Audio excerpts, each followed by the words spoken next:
Hey everyone, welcome to the Things We Love, where we talk about the best parts of video games and the many pathways they open up to us. I'm Ace, and today we are going to be talking about Hollow Knight. So, without further ado, let's get started.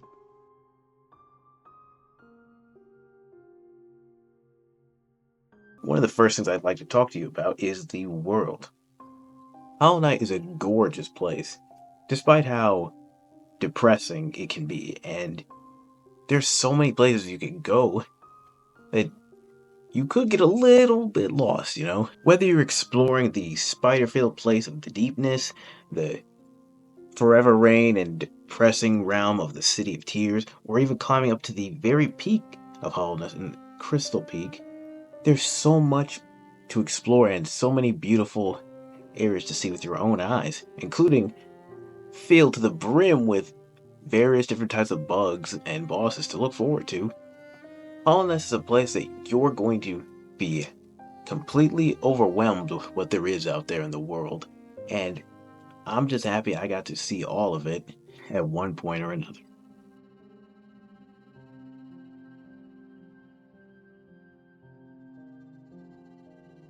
The second thing I'd like to talk to you about is the God Home.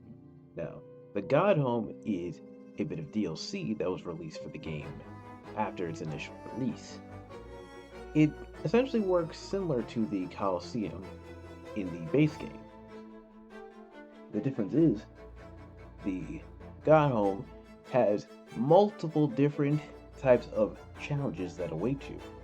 Most usually boiling down to you fa- Mostly boiling down to you facing multiple bosses in separate challenges over and over again, with a few little extra stipulations like maybe you can't heal, maybe you can only have certain charms equipped, that kind of thing. And this is the greatest place you can go for if you're looking for that extra challenge to really test your skills, as these competitions put you against everything that you've faced across the game.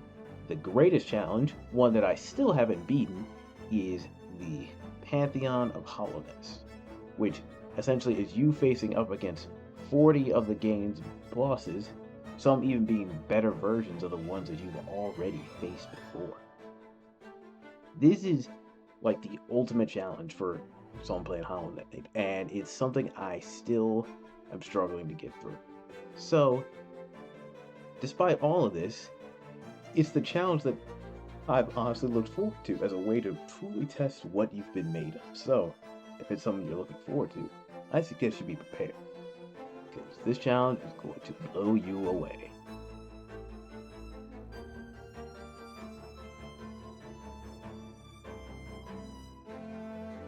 The next thing with Hollow Knight I'd like to talk to you about is NPCs. Now, with the Dark Souls games, those type of games don't really tell you their story. Usually you have to find it out through item description talking to NPCs, and Hollow Knight is a similar way. And there's plenty of NPCs to choose from whose stories you can learn about through either doing their side quests or just having nice little chit chats with them as you progress through the game.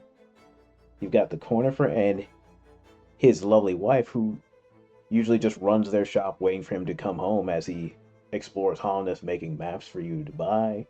There's that bastardly Millabelle, the banker, who you can literally give money to before she takes it all and tries to just run off with it. You've got Quirrell, who you can meet on your journey as you explore the world and can even help you if you really need it the most. You've got my favorite NPC, the Dung Defender, and learn that he used to be once a great knight once you fight him later on, and so on and so forth. These NPCs can give you so much more about the world that it makes wanting to help them and learn about them. Just if there's any NPC that you need to talk to for sure, it's Zote.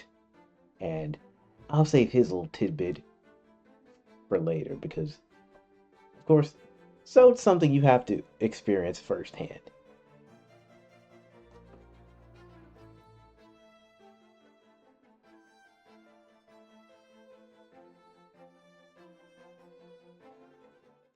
The final thing I'd like to talk to you about when it comes to Hollow Knight is obviously the bosses.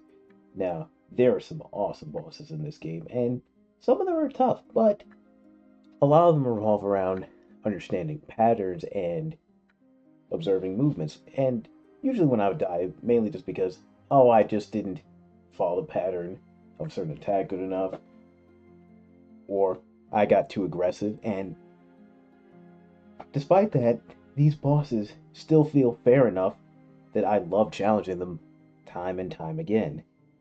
Of course, whether it's the Dung Defender, Traitor Lord, Nightmare Grim, or probably my worst boss faced to date, the Absolute Radiance, each boss has their own unique style and design and combat that makes fighting them so much fun.